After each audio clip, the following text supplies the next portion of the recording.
नांदेडमध्ये भाजप पदाधिकाऱ्यांनी पैशांचं आमिष दाखवून शेकडो मतदारांना कोंडून ठेवल्याचा आरोप.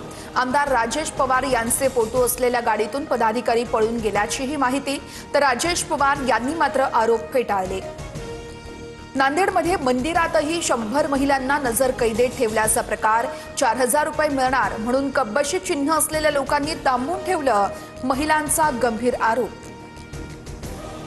नांदेडच्या धर्मादाबादमध्ये घटनांची निवडणूक आयोगाकडून दखल, तर चौकशी करून कारवाई केली जाणार. तहसीलदार सुरेखा स्वामींची माहिती. निवडणूक निर्णय अधिकाऱ्यांसोबत तहसीलदार सुरेखा स्वामींनी घटनास्थळाची पाहणी केली. शिंदेंच्या सेनेने अंबरनाथमध्ये हजारोच्या संख्येने बोगस मतदार आणल्याचा भाजप आणि काँग्रेसचा आरोप. तर 200 जण पोलिसांच्या ताब्यात.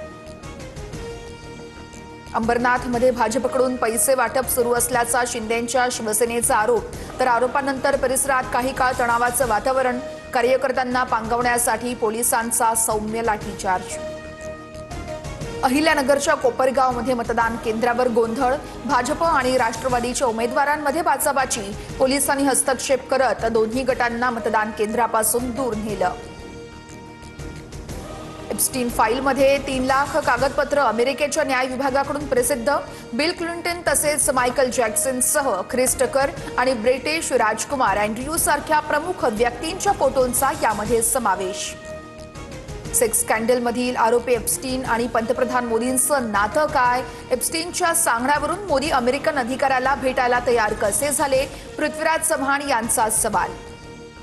पृथ्वीराज चव्हाण यांच्याकडे काहीच राहिलं नसल्यानं त्यांची भाषा बदलली आहे. चर्चेत राहण्यासाठी पंतप्रधान मोदींना बदनाम करण्याचा केविलवाणा प्रयत्न.